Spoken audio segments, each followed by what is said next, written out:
Good afternoon, everyone. It is Wednesday, September the 23rd, 2020. It is currently 3:15 p.m. Central Time, and I'm coming to you live from Victory Baptist Church, located here in Ovalo, Texas. And I'm literally, while I'm talking, while I've hit the go live button, while I'm live on the air, I'm still sitting here trying to do research, trying to gather information, and really just trying to gather my thoughts about what can I say right now. What can be said? Obviously, the last thing I want is to say anything that's only going to add fuel to the fire. The last thing I want to do is to say anything to make the situation worse. What I want to do is to try to bring you basic information, and then I'm going to try to implore you to listen to me carefully as I try to challenge us, as especially those of us who profess to be Christians, that we stop and that we take a step back and we don't make the situation worse, and in your life or my life, that we don't make the situation worse, that we're not the ones all over social media right now, posting comments under news articles right now, just adding noise, adding fuel to the fire, adding more controversy, adding more volume to the arguments. I think as Christians right now, we need to step back and we need to be the people trying to bring peace to the situation, trying to bring light to the situation, speaking truth to the situation, speaking love to the situation, because it's not good. And I don't know how bad it's about to get, but my fear is, well, I'm not the only one who obviously thinks that the situation could get bad. I think governmental leaders are taking steps because they are concerned as well. Now, if you don't know what I'm talking about, we're going to be discussing the situation regarding the Breonna Taylor, the shooting, and now the decision given by the courts about, well, who's going to be charged and who's not going to be charged. And let's just say right from the start that this decision is going to leave a lot of people very angry and very frustrated, and which could lead obviously to protest, possibly rioting, possibly property being damaged, people's lives being put in danger. Police officers' lives could be put in danger. This is a very volatile situation. So we're going to try to walk through this as carefully as we can. My goal here when I was getting ready, packing everything up and getting ready to come to the church, and I started seeing the notifications about this, I was like, oh boy, do I even talk about it, or do I just come out here and turn on the microphone and act like it's not happening? And I'm not very good at doing that, right? When something big is happening, yes, I know it's Wednesday, and I know I'm here for the Wednesday night service, and I'm here to teach on Genesis 7, and I know I've got all these other things to discuss and talk about, but when something is going on within our society, I like to try to at least to get us to stop and try to think about it from a biblical perspective. Right now, you need to be praying, right? You need to be praying. You may want to spend maybe this evening fasting, especially about this situation, and we're going to talk about everything, all right? So I'm just going to start with the news articles. I'm still gathering them. I'm going to just start getting information. I need you to listen to what I'm about to say. I don't need you to start arguing with me. I don't need you to start trying to debate, because that's literally going against what I'm asking. I think as Christians right now, we don't need to be adding to that. We need to approach this from a very biblical and spiritual perspective. And Christians, we get caught up. When things happen in society, we get caught up acting like people in the world, talking like people in the world. We jump in the middle of it. And sometimes we have to be the ones. There's got to be someone in the culture that the world looks at and go, y'all handle these things really different than we do. Y'all speak differently, act differently, think differently. And, well, those people who speak, act, and think differently should be us. Those who profess faith in Jesus Christ, those of us who are trying to live our lives in light of Scripture. Now, we're always going to fall short. Yes, thank goodness for Jesus Christ and his sacrifice, and that we're saved by grace alone, through faith alone, because of Christ alone. But we should strive, and people should see that there's something different, all right? So here we go. I'm just going to start with these articles, and we'll work through this. This comes to us from the New York Times. What we know about Breonna Taylor's case and death. What we know about Breonna Taylor's case and death. Fury over the killing of Miss Taylor by the police has fueled tense demonstrations in Louisville, Kentucky, and elsewhere. Now, you may want to be praying for Louisville, Kentucky tonight. You may want to be praying. Definitely, you may want to be praying. If you live there, please email me at newsif@yahoo.com, newsif@yahoo.com. If you live there, I would love for you to be giving me, what's happening, what's the feeling, have you been out, what's going on, are you getting any alerts, like anything, I would like to know. But okay, so fury over the killing of Miss Taylor by the police has fueled tense demonstrations in Louisville, Kentucky, and elsewhere. All right, now here's some information, all right?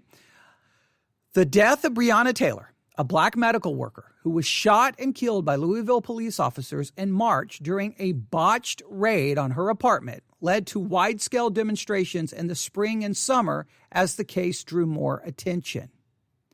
A grand jury indicted a former Louisville police officer on Wednesday for wanton endangerment for his actions during the raid. No charges were announced against the other two officers who fired shots, and no one was charged for causing Miss Taylor's death. The one person who, and now I'm adding this is not from the article, the person who was charged for wanton endangerment for his actions, that wanton endangerment and actions had nothing to do with Breonna Taylor. He began to shoot and his bullets went into other apartments that Breonna Taylor was not in her residence. So it's just strange that so bullets that did not enter Breonna Taylor's apartment, that's wanton endangerment. But the bullets that entered into her apartment were not wanton endangerment. So this is, again, raising a lot of questions. Now, I know right there, some of you may want to start arguing with me. I'm just trying to provide you a perspective that many people are going to have. I'm not here to start debating about this, all right? Let me just say this really quick. When I started seeing the notifications, I started reading news articles and I started reading comments. And immediately, this is what we're seeing, where people obviously are taking sides. Well, the officers shouldn't be charged because they were right. And then I've seen there's some people saying the officers knocked. Some saying the officers did not knock. Some say it was a no-knock warrant. And others say, well, even though it was a no-knock warrant, the officers still knocked and identified themselves. And others say, well, they may have identified themselves once, but it was like 2:00 in the morning. The person inside had no idea who was coming in. And then there's arguments. Who fired first? Well, they fired first. He fired first. Well, he was doing drugs. Well, he wasn't doing drugs. Well, what difference does it make? Everyone's taking a and everyone's arguing. And what I have noticed, here's a couple of things I've noticed. Number one, you have comments being made by people who are just absolutely misrepresenting the facts. They have wrong information. Many of them have never read all of the information released by the case. They haven't looked at all the court documents. They haven't read police reports. They haven't actually done any serious research, but they're all over social media and comments today acting like they're experts about the case.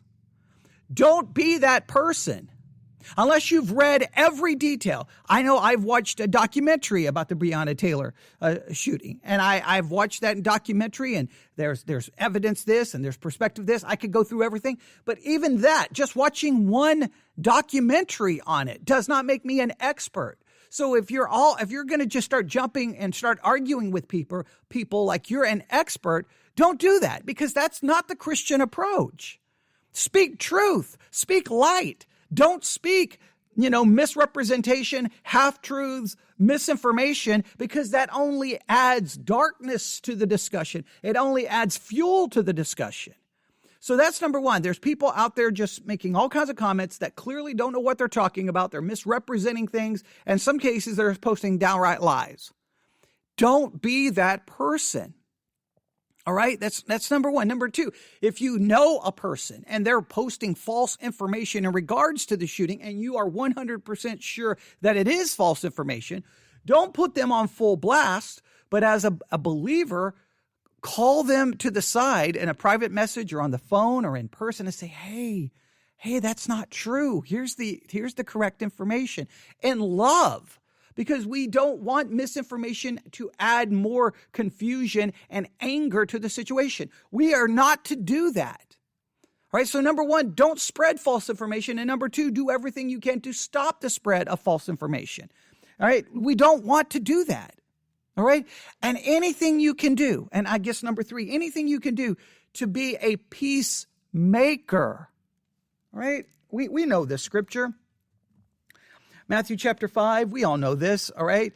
This is the beginning of what sometimes we refer to as the Sermon on the Mount, because in Matthew chapter 5, verse 1, Jesus sees the multitude. He went up into a mountain, and when he was set, his disciples came unto him, and he opened his mouth, and he taught them. And remember what he says, blessed are the poor in spirit, for theirs is the kingdom of heaven. Blessed are they that mourn, for they shall be comforted. Blessed are the meek, for they shall inherit the earth. Blessed are they which do hunger and thirst after righteousness, for they shall be filled. We need to demonstrate being poor in spirit right now. We need to demonstrate mourning. Now, we could talk about, I know that there's some spiritual ways to look at this, but just, all right, blessed are they meek, hunger and thirst after righteousness. Blessed are the merciful, for they shall obtain mercy. Blessed are the pure in heart, for they shall see God. Blessed are the peacemakers. Let's demonstrate humility. Let's demonstrate mercy. Let's demonstrate godliness. Let's demonstrate being a peacemaker. All right? Let's not contribute to all of the noise right now. All right? And I've just seen craziness. It's like you read 30 comments and you get 50 different perspectives about supposedly what happened, and everyone's posting like they were there and they saw what happened and they know exactly what happened. And it's like, come on. That's not helpful. That's hurtful. I wish they would just turn the comments off on all articles in regards to this situation. Let me go through this again. So the death of Breonna Taylor, a black medical worker who was shot and killed by Louisville police officers in March during a botched raid on her apartment, led to wide-scale demonstrations in the spring and summer as the case drew more attention. A grand jury indicted a former Louisville police officer on Wednesday for wanton endangerment for his actions during the raid. No charges were announced against the other two officers who fired shots, and no one was charged for causing Miss Taylor's death. Brett Hankinson, a detective at the time, fired into the sliding glass patio door and window of Miss Taylor's apartment, both of which were covered with blinds, in violation of department policy that requires officer to have a line of sight. So didn't have line of sight. Now, again, this is this reporting, and just start shooting. No line of sight, blinds on the window, start shooting. Now, there's going to be some of you want to argue to justify it. There's going to be some of you want to argue to condemn it. Let's just stick with the facts. Okay, the bottom line is, and I want to make sure we realize this, Breonna Taylor died. A human being died. A human being created in the image of God, even though a sinner, even though that image is marred, that life still has intrinsic value. There's sanctity to that life, and I don't want anyone to die. Like, I hate death because that person slipped from this life into eternity, right? And we need to see it from that perspective. This is not like arguing over a football game about which team won. This is about a human being who died. He is the only one of the three officers who was dismissed from the force with a termination letter stating that he showed an extreme indifference to the value of human life. Mayor Greg Fisher of Louisville, a Democrat, declared a state of emergency this week in anticipation of possible civil unrest. And on Wednesday, he ordered a curfew from 9 p.m. to 6:30 a.m. for the next 3 nights. The city's police chief also placed barricades and city vehicles downtown to restrict movement in the area and said he would not allow officers to request time off. The Louisville Metro Police Department was also grappling with an email sent to officers on Tuesday morning by a sergeant who fired his gun and was shot during the raid of Miss Taylor's apartment. I know we did the legal, moral, and ethical thing that night, Sergeant Jonathan Mattingly, who is on administrative leave, wrote in an email which he sent to fellow officers at 2:06 a.m., which was later posted online by Vice News correspondent Kent Wicker, a lawyer for Sergeant Mattingly, confirmed the email was genuine. During the raid, Sergeant Mattingly was shot once in the leg by Miss Taylor's boyfriend as the sergeant entered the apartment. He later said in a statement to investigators that he had fired off at least 6 rounds in response. In the email to his colleagues, Sergeant Mattingly railed against the police department's command staff, the mayor, and the FBI, and said good guys are demonized and criminals are canonized. Since the recent national demonstration over police brutality and systematic racism that began in late May, Louisville officials have banned the use of no-knock warrants, which allow the police to forcibly enter people's homes to search them without warning, and in late June, fired one of the officers involved in the shooting. For months, Miss Taylor's family has pleaded for justice, pushing for criminal charges against the officers. Miss Taylor's case began to draw national attention in May, and she has since been the center of campaigns from several celebrities and athletes, some of whom have dedicated their seasons to keeping a spotlight on her case. In September, Louisville officials agreed to pay $12 million to settle a wrongful death lawsuit brought by Miss Taylor's mother and to institute reforms aimed at preventing further deaths by officers. Still, critics say progress in the case has been slow, especially when compared with Floyd's case, where officers were swiftly fired and charged. At this point, it's bigger than Breonna. It's bigger than just Black lives, Miss Taylor's mother, Tamika Palmer, said over the summer as she beseeched the authorities to bring criminal charges. We've got to figure out how to fix the city and how to heal from here. Now, what happened in Louisville? Now, this is according to the New York Times. Shortly after midnight on March the 13th, Louisville police officers executing a search warrant used a battering ram to enter the apartment of Miss Taylor, a 26-year-old emergency room technician. The police had been investigating 2 men who they believed were selling drugs out of a house that was far from Miss Taylor's home. But a judge had also signed a warrant allowing the police to search Miss Taylor's residence because the police said they believed that one of the men had used her apartment to receive packages. Miss Taylor had been dating a man on and off for several years, but had recently severed ties with him, according to the family's lawyer. Miss Taylor and her boyfriend, Kenneth Walker, had been in bed, but got up when they heard a loud banging at the door. Miss Walker said he and Miss Taylor both called out asking who was at the door. Mr. Walker later told the police he feared it was Miss Taylor's ex-boyfriend trying to break in. After the police broke the door off its hinges, Mr. Walker fired his gun once, striking Sergeant Mattingly in the thigh. The police responded by firing several shots, striking Miss Taylor 5 times. One of the 3 officers on the scene, Detective Brett Hankinson, who has since been fired, shot 10 rounds blindly into the apartment.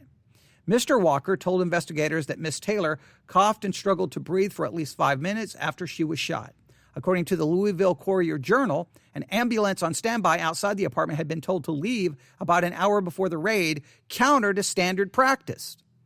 As officers called an ambulance back to the scene and struggled to render aid to their colleague, Miss Taylor was not given any medical attention.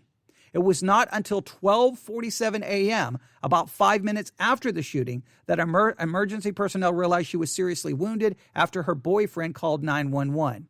I don't know what's happening, Mr. Walker said on a recorded call to 911. Someone kicked in the door and shot my girlfriend. Miss Taylor received no medical attention for more than 20 minutes after she was struck, the Courier-Journal reported, citing dispatch logs. The Jefferson County coroner told the Courier-Journal that Miss Taylor most likely died less than 5 minutes after she was shot and could not have been saved. All right, that adds balance to the report. While the department had received court approval for a no-knock entry, the orders were changed before the raid to knock and announce, meaning that the police had to identify themselves. The officers have said they did announce themselves, but Mr. Walker said he did not hear anything. Now, let's stop right there. A lot of people debate this. I know this. If it's 2 o'clock in the morning and I'm sound asleep and all of a sudden I hear a sound, sometimes it may take 30 seconds, maybe a minute before you really kind of get any idea. So if they said, knocked the door once and said police and then barged in, that initial knock and police may possibly not have been registered in the minds of the people inside the apartment. They may have had no idea what was said. And we've all been woken up in the middle of the night and it takes you a minute. And sometimes you don't even know what's going on. You're like, wait, what's happening? What's going on? And you're completely confused for a second. We've all been there. We've all experienced it. So I don't know what was said or not said, and you can debate it all day on social media like you're legal experts and like you're experts on police procedure, and that doesn't help the situation. Someone died. Families are grieving. That's the situation. And justice and love and mercy, what can we do to bring something positive in this situation? Not just sitting there fighting for one side versus another side. This is very important to note. No drugs were found in the apartment, a lawyer for Mr. Walker said. So they thought someone had possibly used that house to deliver drugs. And next thing you know, they are kicking in the door. Someone dies and no drugs were found. So whatever you think about whether they were right or wrong, it just seems sad that a human life had to be lost. Miss Taylor's ex-boyfriend, whose alleged packages led the police to her door that night, was arrested on August the 27th in possession of drugs, according to a charging document. He told the Courier-Journal that Miss Taylor had no involvement in the drug trade. The police are trying to make it out to be my fault and turning the whole community out here, making it look like I brought this to Breonna's door, he said. Miss Taylor's mother, Tamika Palmer, said her daughter had big dreams and planned a lifelong career in healthcare after serving as an EMT. She was a better version of me, said Miss Palmer. Let's see, what else do we have here? The Louisville police say they fired inside Miss Taylor's home only after they were first fired upon by Mr. Walker, Miss Taylor's boyfriend. They said that Mr. Walker wounded one of the officers who was hit in the leg, but was expected to make full recovery. Mr. Walker was subsequently charged with an attempted murder of a police officer, though the charge was dismissed in May. The police also assert they knocked several times and identified themselves as police officers with a warrant before entering the apartment. Mr. Walker has said he and Miss Taylor heard aggressive banging at the door and asked who it was, but they did not hear an announcement that it was the police. The police said that the officers forced entry into the exterior door and were immediately met with gunfire. The officers returned fire, the police said. One of the officers, Mr. Hankinson, was fired. The other officers involved in the case, Hattingly and Cosgrove, have been placed on administrative assignment. Mr. Hankinson appealed his firing, but a hearing for the case has been delayed pending the completion of a criminal investigation. Now, is the police account disputed? Yes. Miss Taylor's relatives and their lawyers say that the police never identified themselves before entering, despite their claims. They also say that Mr. Walker was licensed to carry a gun. Now, here becomes the thing. Now, I don't own a gun. Will never own a gun. But I just know if I owned a gun and someone kicked in my door, and if I wasn't aware that it was the police, let's just say I honestly did not hear them announce police for whatever reason, whatever was happening, I go to bed always listening to something, either sermon, a lecture, news programs, talk shows, because I always have to listen to something. So even if something happened at my front door from where my bedroom is, I don't know if I would even actually hear it versus what I was going to the bed listening to. So I don't know what would happen, but I know if I heard the banging and I didn't know it was police and I had a gun and someone come barging through the door, I don't know what I would do. Again, I don't own a gun, but there's a high probability I may let off a few bullets before I wait and see what's going on. Now, whether that's right, whether that's wrong, you can talk. I know everyone will say, well, what I would do is I would just stand and wait and get an opportune place, a strategic location, and be ready to fight. Yeah, like you're going to think all of that out at 2:00 in the morning. Okay. But all right. But he was licensed to carry a gun. All right. And that's the thing. You can break into someone's door, and people in America, lots of people in America have guns. And if they hear a sound, they usually pull that gun and go investigate. That's just the reality of living in America. Mr. Walker said he had feared for his life and fired in self-defense, believing that someone was trying to break into his home. He didn't know these were police officers, and they found no drugs in the apartment. All right. Now, again, I don't know what he heard, did not hear. I don't know what the police said, and I'm not going to make any argument. I was not there. Now, I can tell you one thing that would have been beneficial. The police were wearing body cameras. If they were wearing body cameras, then there would be possibly no dispute here. We would have video evidence of whether they announced themselves or didn't announce themselves. Right? Wouldn't that be great? That'd be awesome. In a 911 call, just after shots were fired, Mr. Walker told dispatch that someone kicked in the door and shot my girlfriend. Now, obviously, that seems to indicate to me he didn't think they were the police, because if he thought they were the police, why would he be calling 911? If you're calling 911, you're trying to get to the police to come to your house. You wouldn't be calling 911 on the police if you knew they were the police and you're getting ready to have a shootout for the police, unless, that he had the ability to calculate, if the police ever break into my house, make sure I call 911 so I look innocent. Like, that right there seems to add some support. But again, I don't know what happened. I wasn't there. And that's the position I think most of us needs to take. The police incident report contained multiple errors. It listed Ms. Taylor's injuries as none, even though she had been shot several times, and indicated that officers had not forced their way into the apartment, though they used a battering ram to break the door. Now, mistakes can happen on a report. We all know that. But again, it seems you act like you did not force your way into the house and you used a battering ram. You have her injuries as none, even though she'd been shot several times and died. Like, that seems odd, but okay, mistakes can happen. Ms.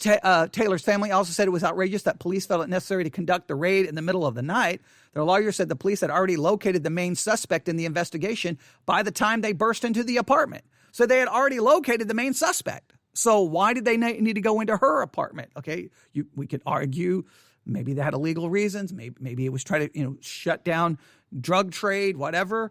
Okay, but they then proceeded to spray gunfire into the residence with a total disregard for the value of human life, according to the wrongful death lawsuit. There was no body camera footage from the raid. There's where and we all just need to realize that. So with no body camera footage, guess what? Then everyone's going to have their narrative. The police are going to have their narrative. The people inside the house are going to have their narrative. So who do you believe? Do the police get the benefit of the doubt, or do they not get the benefit of the doubt? That means that means every human being on the planet, we are dependent on what everyone else tells us happens there. We don't have a clue. Don't know. Now, here's my feelings, is that this probably had very little to do with race and probably had a lot to do possibly with just a lot of mistakes being made one after another in the entire situation and the way it occurred and the way it went down. All right. That sometimes what things go horribly wrong, and it had nothing to do with the race of the individuals involved. It's just horrible, wrong things happen. Now, after horrible, wrong things happen, you do want justice. You do have a desire for justice, and we all have a desire for justice. You would want justice for your family. I would want justice for my family. And that's the main thing. That's the big thing. There was no body camera footage. And for now, prosecutors have said they had dismissed the charges against Mr. Walker, adding that they would let investigations into the killing run their course before making any final decisions. Some legal experts said the fact that prosecutors dropped charges after a grand jury indictment suggests they may have doubts about the version of events told by the police. Remember, they dropped charges against Mr. Walker, against Breonna Taylor, boyfriend. They just dropped charges.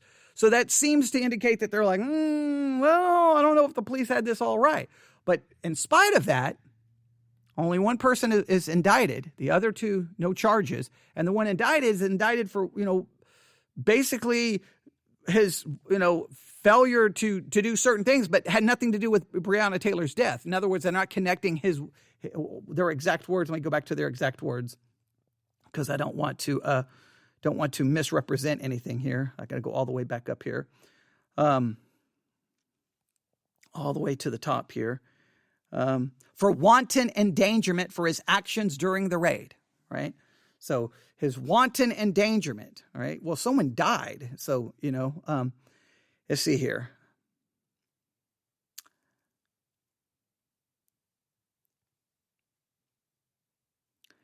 Let's see here.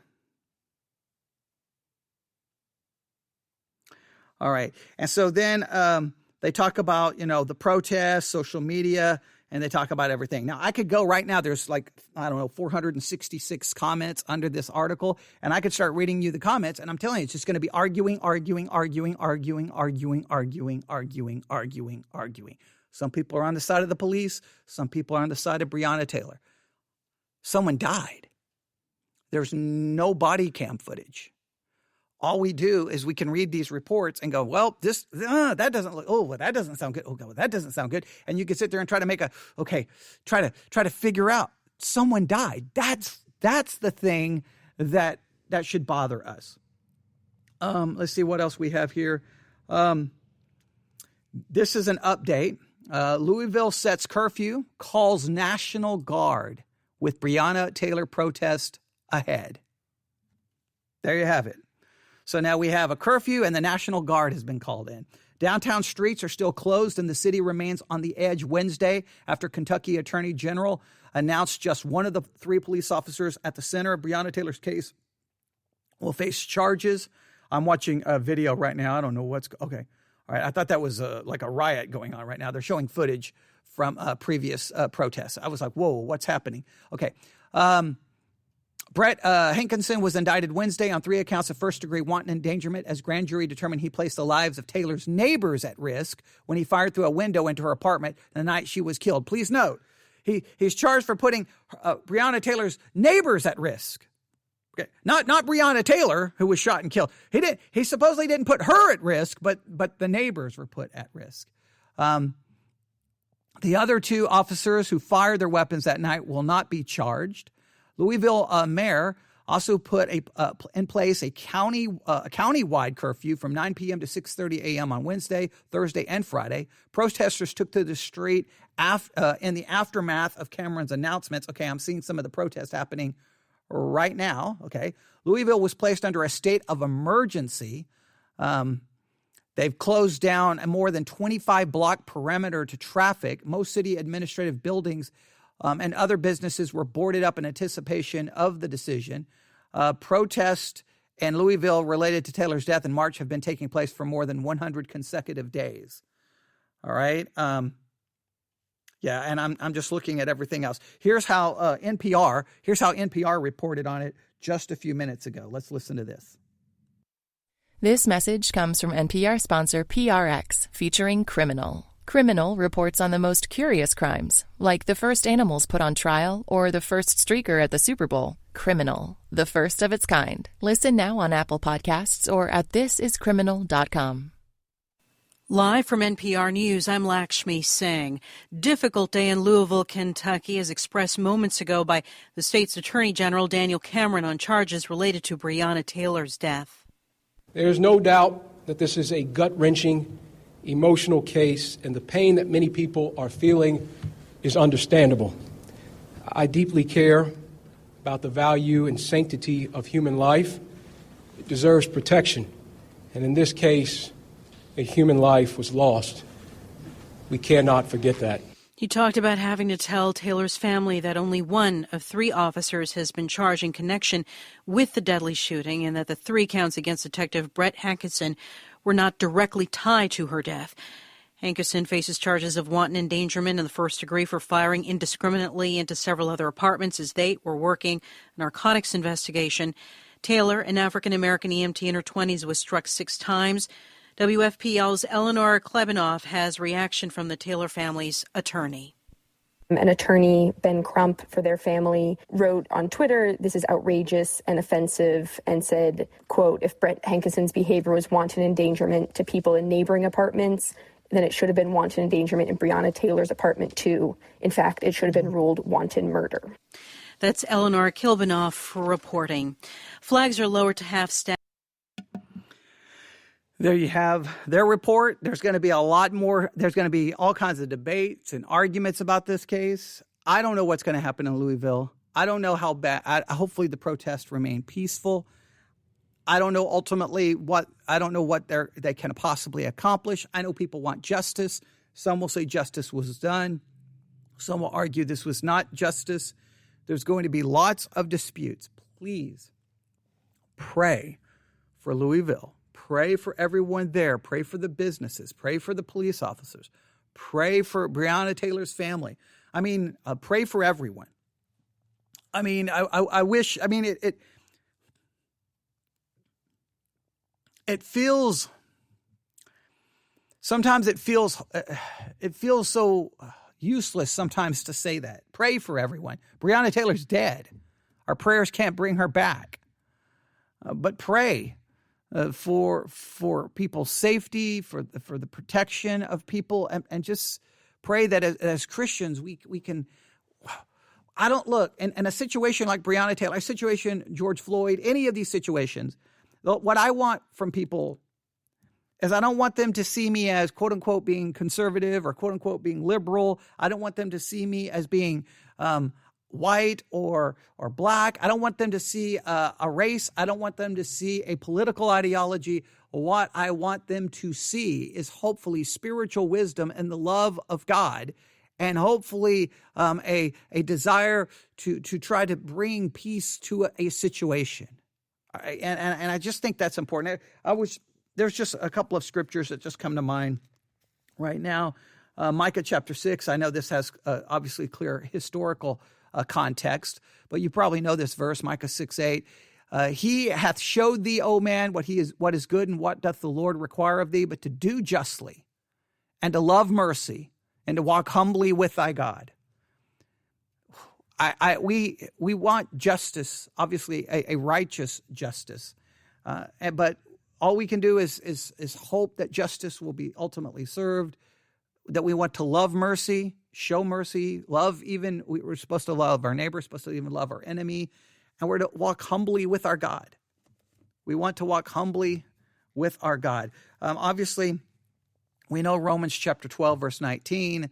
I'm just going to read this in the version I have in front of me. Beloved, never avenge yourselves, but leave it to the wrath of God, for it is written, vengeance is mine, I will repay, saith the Lord.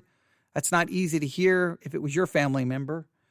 It's not easy to hear, but that's a scriptural perspective. And I've got a lot of other scriptures here.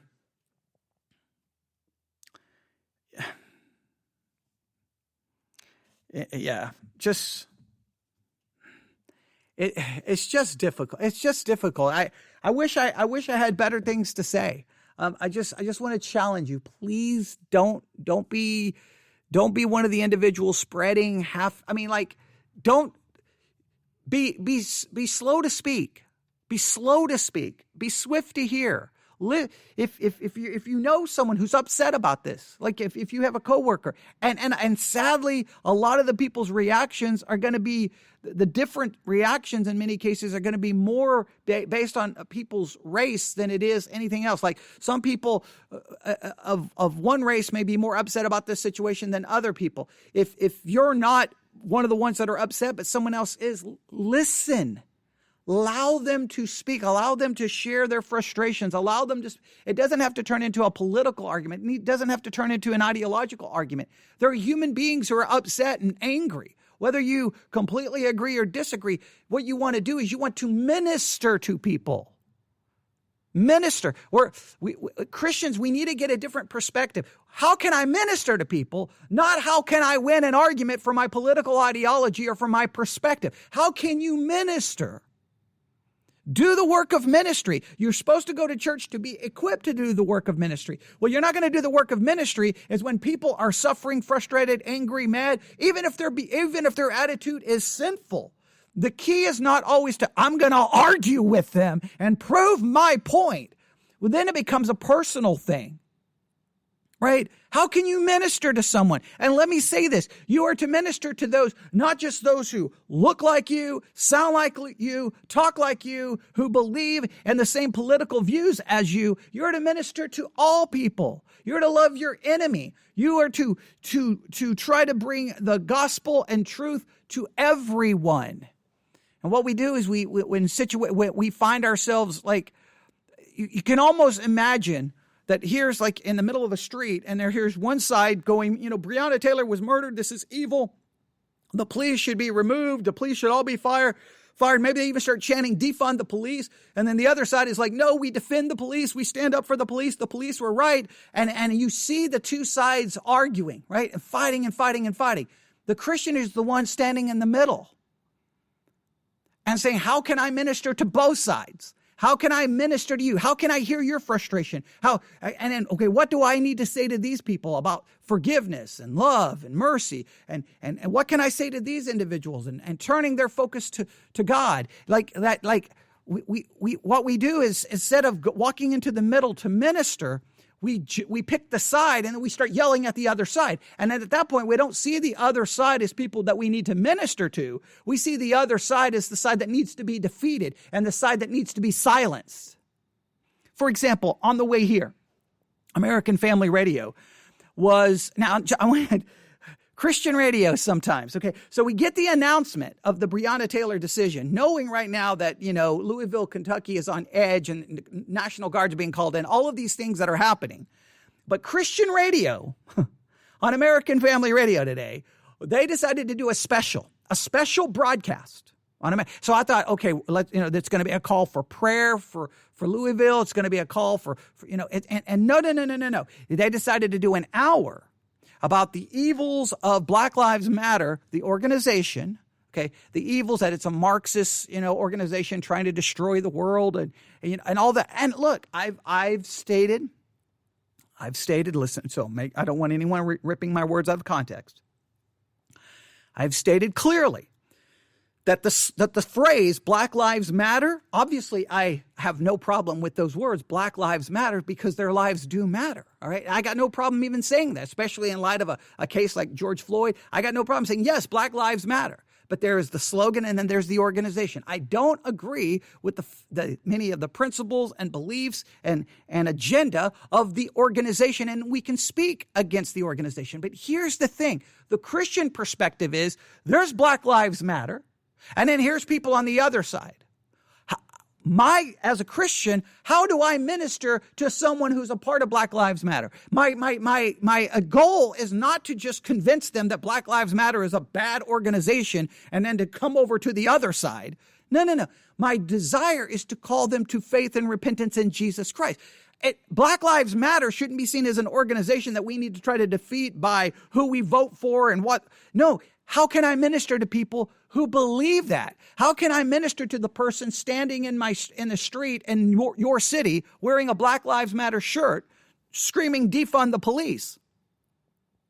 Do I see them as an opponent to argue about, oh, you want to defund the police? Well, what are you going to do when the police, when someone breaks into your house? Who are you going to call? And start arguing with them? Or how can I do? So is my desire to win an argument, or is my desire to minister to that person, hear their frustration, hear their anger, and then try to see how I can bring the gospel of Jesus Christ to them? Now, look, I want you to hear what I'm saying. I don't have this all figured out, okay? I am not sitting here saying, follow my example, because I don't have it figured out. Because there would be times that someone would say something like, defund the police. And guess what? There's probably time, even after I'm saying these words, that I may get in their face and start arguing, going, that's the dumbest thing I've ever heard. Why do you want to defund the police? Well, it'll be anarchy. It'll be murder. But sometimes I have to stop and go, what do I want to do here? Do I want to win an argument about police funding? Or do I want to find a way to minister to the person? To minister to them so that I can bring them first to a right understanding of God, which leads to a right understanding of themselves. And listen, in most cases, when they say defund the police or many of the other things that they may be chanting, the real issue isn't trying to get them to adopt a conservative view of the world. They need a biblical view of the world and understanding human depravity. But they can't understand human depravity until they understand God's holiness. And so I need to help lead them to a right understanding of God. Because until we see God as he truly is, we cannot see ourselves as we really are. Until they see God as he truly is, they can't see the world as it really is. They can't see themselves as they really are. A correct understanding of God is a prerequisite to a correct understanding of everything else in life. So instead of arguing about things, I need to try to find a way to minister to them, to bring them. But what will happen is we'll get caught up in these arguments. And it's almost like it's a trick of the enemy. We're out there fighting about Black Lives Matter, defund the police, all these other issues. And what's happening is the gospel's not being presented. People aren't being ministered to. The spiritual truth is not being said. And so we're literally out there like trying to fight a wildfire, right? An absolute wildfire with a teaspoon of water. Because all of those arguments about trying to get them to think this way politically or that's not going to fix the problem. The problem is a complete misunderstanding of God, a complete misunderstanding of human depravity, a complete misunderstanding of human nature, a complete misunderstanding that most of all the problems that arise within a society are spiritual at its core. But Christianity no longer sees that it has anything vile.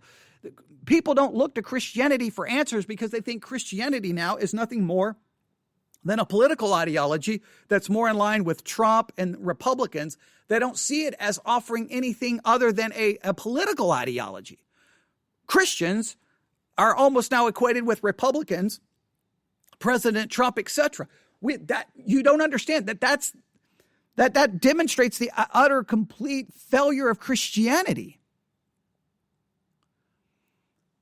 All right, I'm really trying to bring a major spiritual lesson to this discussion here. All right, now, I would love for you to email me as soon as possible, newsif@yahoo.com, newsif@yahoo.com. That's newsif@yahoo.com, newsif@yahoo.com. Share your thoughts, your views on this. Please don't rip me. If you start emailing me wanting to argue about the Breonna Taylor case, and you're missing the entire point of this hour-long discussion that I've given you. I want you to hear the basic case. I'm not here to argue. What I'm here to say is, Christians, we've got to approach this entire situation where possibly a city could be put on fire. I mean, I don't know how bad it's going to get. I don't want to see people getting hurt. I don't want to see protesters getting hurt. I don't want to see police officers getting hurt. I don't want to see buildings burning. I don't want to see more suffering. I don't want to see more pain. What I would love to see is repentance and faith in Jesus Christ and spiritual revival, because without spiritual revival, we cannot fix these problems. But Christians have to be the ones who say, no, not going to get involved in your fight. No, I'm going to step back here. But you watch Christianity right now. We're going to jump right in the middle of the fight. Let's argue about Black Lives Matter. Now, how do we minister to people who are in black? Oh, they need a correct understanding of God and the world around them. That's what they need. I hope that makes sense.